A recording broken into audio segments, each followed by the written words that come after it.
What's up, Groveland? Do you know what's up in Groveland? We do. Welcome back to Groveland Community News Productions TV show, What's Up, Groveland, where we cover hyper-local news and information. I'm Beth Greenhagen, and this is Rich York. We're excited about tonight's show, and we think you will be too. First, let's start with some good news. What do you have for us, Rich? Well, Beth, the library got a big surprise recently. The Langley Adams Public Library announced in November that they received a gift of $495,000 from the late volunteer and patron, Francis Sullivan. The gift is to be used for the care and maintenance of the library physical structure. The library director, Darcy Lepore, and the town administrator, Rebecca Oldham, were asked how the funds were to be used. According to Oldham, the funds can only be used for the library's upkeep as directed by the Select Board, and there have been no projects as yet identified. Talk about a book lover. Thank you, Ms. Sullivan. In other news, the Select Board was invited to attend the Pentucket Regional School District School Committee meeting on Tuesday, November 26, to listen to the annual State of the School District report, as well as observe the discussion between the school's administration, school committee, and the Select Board from Groveland, Merrimack, and West Newbury, with respect to proposed changes to the regional agreement.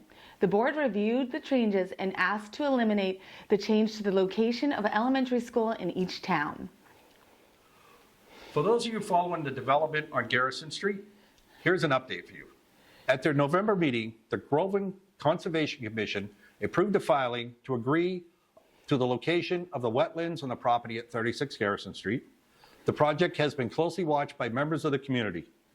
The commission has conducted a site visit with the developer's wetland scientists earlier in the month to examine the delineation boundaries, plants, and soil samples. The project to build 90 units of affordable senior housing on the site must stay outside the 100-foot of the wetlands location to adhere to the state's Wetland Protection Act.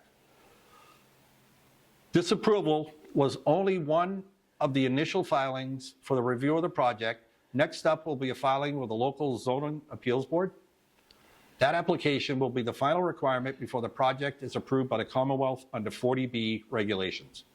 It could take up to 2 years or more for this decision. And now for the interview of this month, we've got someone near and dear to Groveland's hearts for you. Hello and welcome to Groveland Community News. My name is Elaine Tamizian-Muse, and today we will be learning about a longtime Groveland resident, Tracy Guilford. Hello, Tracy, and thank you for allowing us to interview you today. I'd like to start with your many years of dedication, underlined, and service, underlined, to the town of Groveland. How did that all get started? Well, I want to say my community service, probably I would attribute to being part of growing up with Boy Scouts, being encouraged by my late parents to participate in town. It would also, certain people like Barbara Sheehan encouraged me to participate. We're filming here at VZ Memorial Park, and I wanted to say Barbara was one time I was having breakfast at the Sheehan restaurant downtown, and she asked me if I would consider being on the committee to try to get the town to consider purchasing VZ Park, and I was. And that snowballed into joining the Historical Society because you were learning about the history of the property here to convey that to the town, how important it was. And I'm so glad the town decided to purchase the property and save it for future generations. I served on the Groveland Fire Department for 41 years before I had to retire. It was Groveland's first female firefighter Lisa Sturdivant, who recruited me to join the fire department back in 1982. There used to be an honor code that when you moved out of town, you tried to recruit somebody to take your spot, so the town would have a full complement of firefighters. So I joined, figured I would serve a year or two, ended up serving 41 years. I would encourage anyone in town who's thinking about joining the fire department to please consider it. There are a few openings, and we'd like to fill them. It's a wonderful group of men and women who are committed to public safety. It's wonderful. Okay. You've already mentioned several people like your parents and some others, but in terms of, I would call them early influencers. Is there anyone else that you can think of either in the past or even presently that you find inspires you? Like I say, my dad served in the U.S. Army during Korea, and partly because of that, and partly because of a friend of mine at Pentucket joining the National Guard. I served in headquarters company with 101 engineers in supply from 1981 to 1988. We had, in basic training, 3 platoons of males, 1 platoon of females in our company, and we had to work together to get our job done, our mission. And once I got to my National Guard unit, it was always emphasized, do what you had to do to get your mission accomplished. I used to drive 2.5 and 5-ton cargo trucks, jeeps, and pickup trucks, and I would be delivering food, fuel, ammo to the line companies. My favorite memory, my last annual training, I was delivering food to the CEV range, and the CEV range was basically a tank with a bulldozer blade on the front that we used in the combat engineers to do construction projects under small arms fire. My last day, to make a long story short, they let me drive one of the tanks, and it was a wonderful experience. Yeah. Do you have a picture of that? I do. All right, well, I do. It's another picture. We're talking about making a scrapbook with Tracy's life journey. So let me switch a little bit more to what are some of your earliest memories of Groveland? What was it like growing up here? Groveland, one of the things I really miss, great memories, the old mill pond. Back when I was a kid, not a lot of people had above ground or in-ground pools. So during the summer, if you wanted to cool off, we would ride our bikes down to the mill pond on Washington Street and go swimming. Unfortunately, the pond was polluted by valley screw, and they had to drain it, and it's drained. Yeah, but that was a nice community activity. It was for kids. Yeah, that sounds like it was idyllic. It was. I want to ask you, if you don't mind, what kind of work did your parents do? My dad worked at the old Western Electric. Oh, yes. Over North Andover. He was a bench tester. And he also ran a home business where he repaired TVs and radios for people. A lot of, antique radios. And he would repair people's TVs. Oh, another memory I have, because my dad was into electronics, one fun thing that we used to do, in the basement of our home, we had our own radio station. It only had enough power to go like a few blocks. That way we didn't have to have an FCC license. Right. But we would get the Havel Gazette afternoon edition, and we would run downstairs, and we would play some music and do news from the Havel Gazette, and people in the neighborhood would tune in and listen to us. So what years would you say that was about? Would have been back in like the early 70s. Wow. Yeah. That sounds awesome. Yeah. I think some of the things we've talked about have touched upon this, but one of my other questions was, from your point of view, how has Groveland changed over the years? And what are some of the differences, the biggest differences you noticed between now and the past? I mean, you talked about Mill Pond, there were things like that, but is there something else that comes to mind? Well, Groveland, like so many communities, is growing to the point where a lot of neighbors don't even know their neighbors. You know, when we grew up, we knew everyone on our street and everyone on the adjoining streets. I would encourage anyone who's viewing this to take the time to learn who your neighbors are. Take the time to participate in some of the Groveland activities. Next year is a big anniversary for the town. The town will turn 175 years old.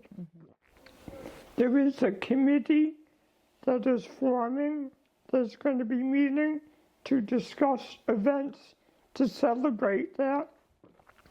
I was involved 25 years ago when we celebrated our 150, but unfortunately, due to my health declining, I will not be taking an active participation this time, though I do plan to try to attend a couple of the planning meetings in case people have questions about what we've done in the past. Tracy, I wondered if you would be willing to talk a little bit about your continued positivity, your activity, all the things you continue to do, even with your health situation the way it is, and you can share whatever you feel comfortable with. Sure, I don't mind. That people already know anyway. But September of last year, I was diagnosed with ALS, also known as Lou Gehrig's disease, with a life expectancy of 2 to 5 years. I had to retire from the fire department because I couldn't safely do my job anymore. I am still working full time, but that's not going to last too long because my health is deteriorating. But at the same point, every day that I wake up, I'm going to do whatever I can to try to make Groveland the place that we all want to stay in. I've lived here my entire life, and if I didn't like it, I would have moved out. I've been a professional photographer for over 40 years, and I want to thank the people who have ever served on the school committee, because it was part of that, having a darkroom at Pentucket, that helped me become a photographer. Taking the pictures, developing the film, and seeing the results, it was just magic. And then I joined the yearbook staff at Pentucket, and that's how I ended up getting my job as a photographer. And I've been so blessed photographing senior pictures, family pictures, weddings. I once had a wedding up at York Beach, Maine, and they said, "Do you mind if we go to the lighthouse?" And it's like, definitely, so much fun. Oh, sounds wonderful. But I've had so many people, generations have come into the studio and they say, their parents would say to their son or daughter, hey, this is the same person who took mommy or daddy's senior picture. And it just meant a lot that people would just say thank you or remember what you had done for them. You touched many lives, Yeah. many lives. What advice, because you've seen a lot, you've done a lot, what advice would you give to the younger generation about life in Groveland or life in general? What are your words of wisdom? Participate. I would encourage the younger people to pick something, belong to something, look to create something better than what it was. And things, I happen to belong to the American Legion here in town, and I would encourage any veteran who is looking at this to join, because the older veterans are dying, we're moving into nursing homes, or assisted living facilities, and the younger people aren't joining. If someone's listening right now and you're encouraging them to join, they may be saying, what's in it for me? So what is it? What would they get out of it? Same thing I get out of it, the satisfaction of doing good in the world. Like one of the things the American Legion is working hard to address is the veteran suicide rate. And they're encouraging veterans to contact other veterans and just talk. So many people feel lonely and disconnected. But part of it is by choice. They've been hurt and they don't want to be hurt again, so they withdraw. Yeah. Instead of belonging and going, again, whether you belong to a church, a veterans group, the garden club, the historical society, there are so many different groups that do great work in this town, and I'm so proud of the people. What is your favorite place in Groveland now? Do you have one? I like VZ Park when I consider the generations of people that would come up here to slide. Yeah. And when it was originally proposed that the buildings up here were going to be torn down, and 23 very expensive homes would have been built. Yeah. It's what they thought. Now it's preserved for generations. If anyone has a few extra dollars, I would encourage them to donate, because they're always looking to improve the property here. So this would be my favorite spot in Groveland. That's a great choice. It's very timely too. So as we come to the close of our time together, I'd like to ask you, at this point in your life, what brings you the most joy? Well, like I say, photography has always brought me joy.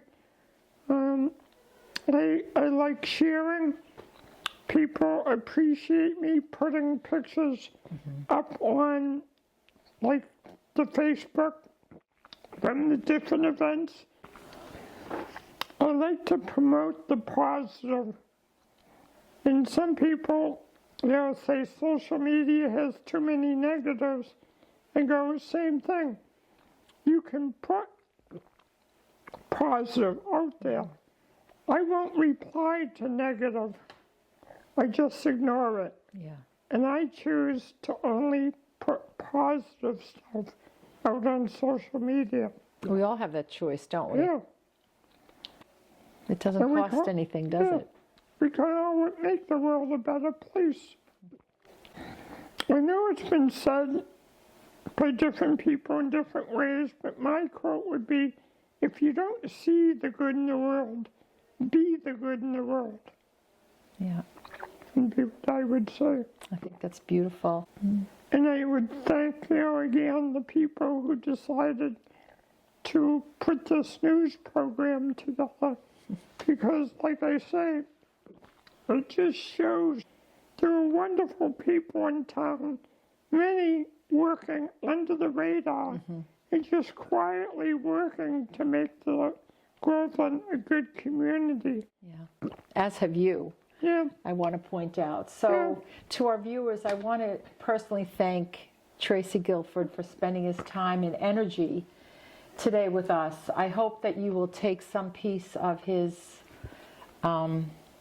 beauty and do something positive with it for not only our town, but your family and the world, because we need a lot of love right now. And it would be a wonderful thing if we all stepped up a bit in any way that we can. And I want to thank you from the bottom of my heart for giving your time and your energy. You are a one in a million. You are a diamond for our town, and I so appreciate you being here. You're welcome. Thank you so much. And thank you, viewers, for tuning in. We appreciate your time. Take care. It was great hearing from Tracy. Those of us in the fire department have gotten to know him well over the years. If any of you are interested in volunteering as a call firefighter in Groveland, just find the Groveland Fire Department website at grovelandfd.com and look for recruitment under the Contacts tab. We'd love for you to join us. And now it's time for some trash talk. The Groveland Trash and Recycling Committee has been meeting monthly to dig into details and options of the town's current trash and recycling contract, as well as exploring ways the people of the town can work to reduce the amount of trash that we send out.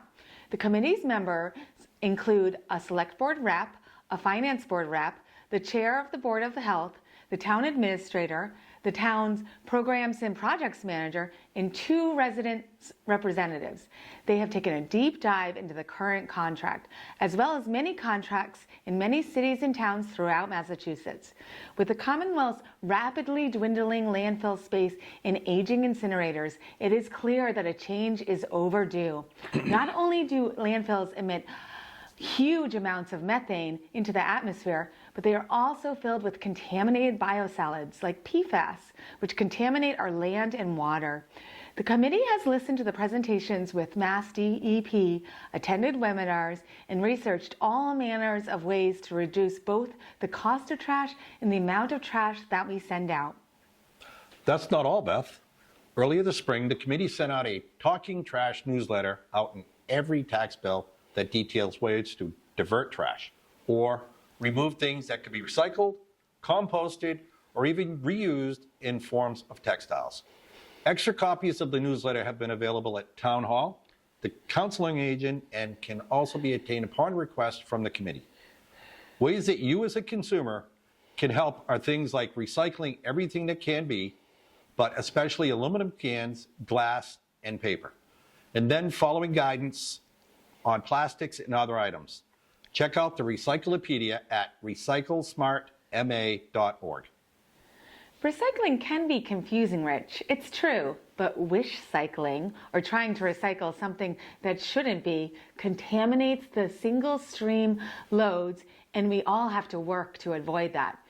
The Recyclopedia at recyclesmartma.org can help.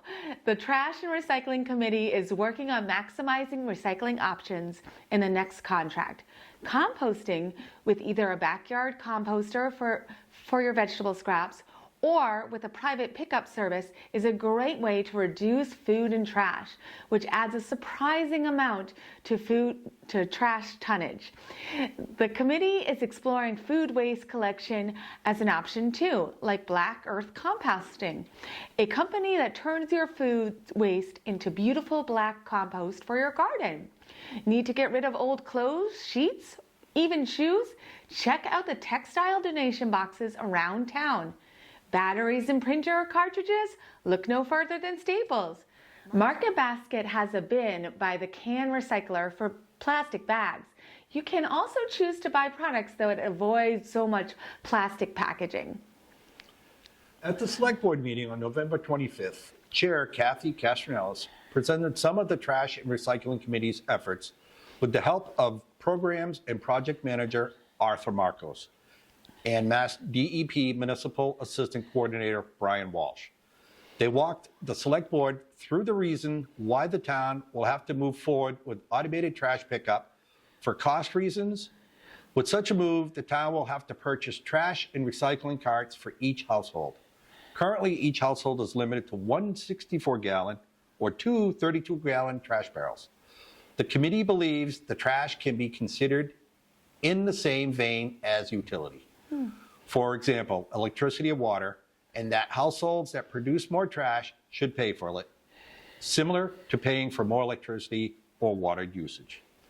Currently, all households pay the same regardless of trash produced, which means a single older adult on a fixed income is paying the same as a household that throws out as much larger quantity of trash. A strict pay-as-you-throw model would mean that people only pay for what they throw out. But with a modified version of that model, the households who produce more trash would pay for the extra amount by leasing an additional barrel on an annual basis if they feel they need it.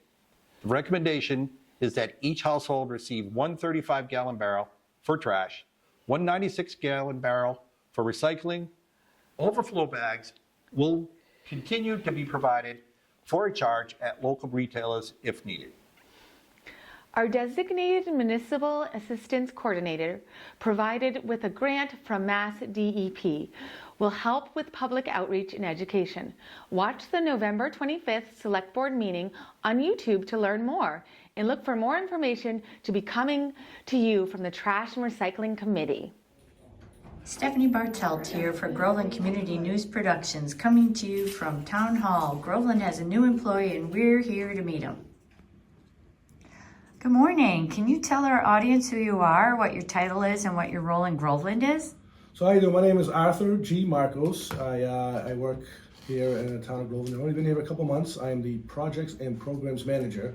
It's a new position. I am under the umbrella of the Highway Division, but I do much more than that.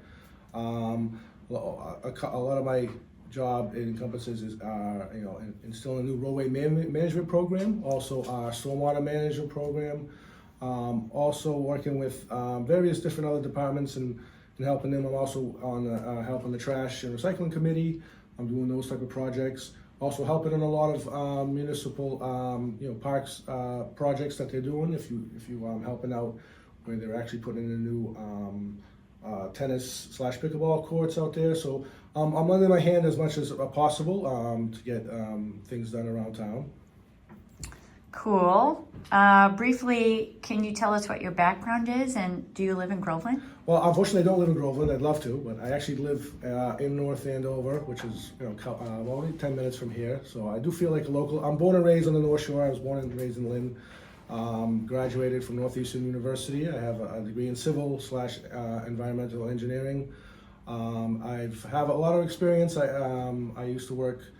I've had some co-ops for the state. I have co-ops for the city of Cambridge. I worked for about 8 years for the engineering division in the town of Reading, and then I was a project manager in Tewksbury for another 8 years before I came here. So I bring a lot of that experience, a lot of municipal experience to Groveland.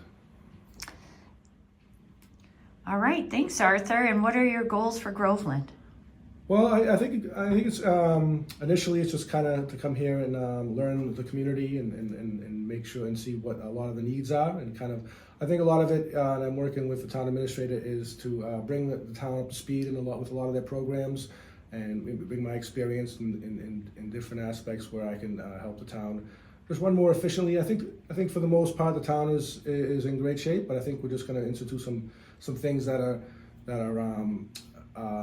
kind of what is going on from my experience in different towns where we can have set programs and we can run just things more efficiently. All right, well, thank you so much. It sounds like Groveland is really lucky to have you, Arthur. Thank you. Well, thanks for having me, and hopefully I'll see you guys around town. Welcome to Groveland, Arthur. We're lucky to have you. And now let's talk about the housing shortage in Massachusetts.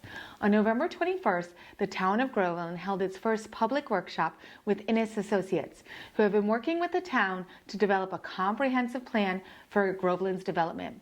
You may have attended one of their information gathering sessions in the last year or two, or maybe you remember taking a survey at Groveland Day last year. The recent workshop was held to discuss what the new MBTA Communities Act, or Section 3A of the Mass General Law, Chapter 40A, means for Groveland. Attendees learned that to compete for businesses, jobs, and talent, housing production needs to go up to help it make it more financially attainable, and that prioritizing housing near public transit is a good housing, economic, transportation, and climate policy. The law requires that communities associated with the MBTA follow certain zoning restrictions. Groveland is categorized as an adjacent small town community with its population of less than 7,000 and situated next to Haverhill, which is on the commuter rail line. Emily Innis, president of Innis Associates, gave a thorough presentation that discussed the challenges in our community. Groveland has an aging population, very little affordable housing, and a limited amount of rental housing stock. While single-person households in Groveland increased by 76%, the number of households with children shrunk by 18%, according to their analysis. The workshop worked through how the town can comply with the new regulations that require rezoning, the complicated details of dwelling units per acre, as well as some recommendations. The process does have to go through town meeting, and the deadline Groveland has to apply is December 31st, 2025. The next workshop is planned for Thursday, January 30th. And now we'd like to showcase a special place in town that has been a big part of Groveland's history. Washington Hall, what is this place? We are presenting the first in our series focusing on historic sites in Groveland. Perhaps you have often driven by the building at 101 Washington Street and wondered about it. What is in there? Who runs it? What is the history of that place? Well, the building has a rich history and is one of the most important historical significant buildings in our town, and this is its story. The two-story New England-style building was originally built in 1874 by Ezekiel James Madison Hale as a gathering place for his mill workers in the town. When Hale died in 1881, Washington Hall was then owned by Arthur Vesey, whose family gave it to the town in 1939 when the mills were closed. Vesey also donated the 17 acres surrounding it, now the sites of Washington Park and the South Station Fire Station. Washington Hall is one of the last of 3 mill buildings still standing in our town. They include the Valley Screw Machine Building, the Brick Building at 46 Washington Street, and Washington Hall. All the remaining brick mill buildings were torn down in the 1940s. Washington Hall is believed to be the first or one of the first community centers in the United States. From the historical perspective, South Groveland was a thriving early industrial manufacturing center. The mills brought immigrants of the Irish origin to Groveland. The Groveland mills manufactured flannel and woolens for World War I soldiers and for the Ford Motor Company. With the mills also came the American Legion, St. Patrick's Church, and the St. James Episcopal Church, 3 other local historical sites. The building was used for a function hall for the workers and their families in South Groveland. Later, after the mills were closed, the American Legion used their hall for their monthly meetings. For many years, Boy Scout Troop 88 used the top floor for their headquarters, as well as the American Legion having its annual turkey night there. When the Legion membership declined, the building was then used as a recreational center for young people. Eventually, the town decided to no longer use the hall for community or recreational center due to the expensive of maintaining it. The building was boarded up and stayed empty for over 20 years. Washington Hall was in danger and decline, and was being considered as a practice site by the Groveland Fire Department. In 2006, the Groveland Historical Society decided to take on the building, was granted a lease by the town, and began writing grants to rehabilitate this historic treasure. The Historical Society goals included restoring the building for the community and providing a home for a Groveland museum that would showcase Groveland's incredible mill town past. The restoration began in 2007 with Community Preservation Act funds. A new roof was put on the building, the trim was replaced, and the north side of the foundation was repaired. The exterior was repainted in a historic milkweed color. New storm windows were installed to keep the building weather tight, so the original interior sashes could be refinished, repaired, and reinstalled. The interior was completely refinished with historic fixtures, lighting, flooring, and stairway. A lift was added to provide accessibility to the second floor. Washington Hall opened to the public and was rededicated on December 13th, 2015. It is now open for events, tours by appointment, and on Sundays from 1 o'clock to 4 o'clock, except during winter months. The Historical Society continues to successfully run the building and is currently pursuing recognition on the National Historic Registry. You know what? Why don't we take a little tour of Washington Hall right now?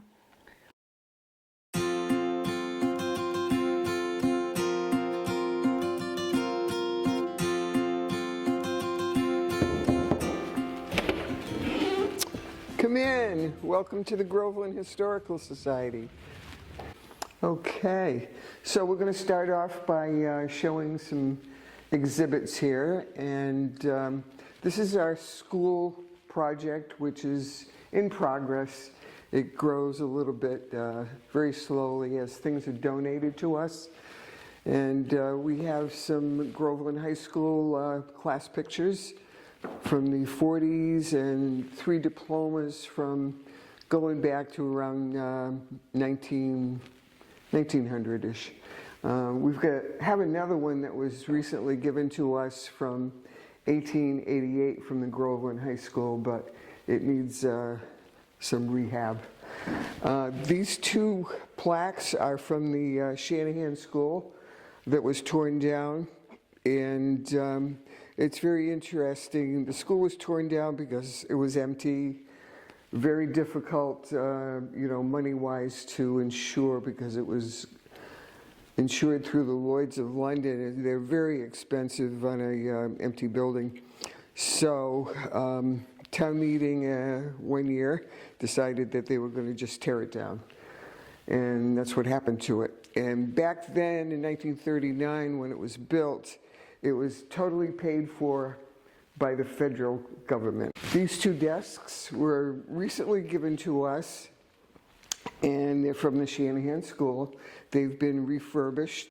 And then over here we have some Woodbury pictures, a lot of them of the trolleys, the bridge. The one in the middle on this back wall here is the first bridge, the one in the middle. And I've seen a picture of that earlier than this when it was first being, constructed. Okay, up here we have a panoramic view of the flood from 1938, which is really great documentation. This is downtown at the bridge, and to the right would be where the post office wound up being. It's great to have that documentation. At one time, we didn't have any pictures of a flood. So let's give a little history on Washington Hall before we really get started here. This building was built in 1874 by Mr. Hale, who came over here from Haverhill and built the mills. There were 3 mills that wound up being built. In the mid-1800s, he brought people over from England and Ireland to work in the mills. They had no money, and they had no automobiles, they had no place to live, so he built mill houses, which still line Washington Street and some of the streets off of Washington. And when we do a house tour, we always try to have one of the mill buildings on the tour, just to see, you can tell the mill buildings that were built for the mill workers versus the ones that were built for the executives in the business. So this Washington Hall was built as a community center for the workers because they really didn't have a place to go. So this was kind of a social gathering place for them. He put 2 pianos in here, so they had entertainment. There's a room upstairs that is open, and it seats about 100 people. So they had entertainment upstairs for the most part.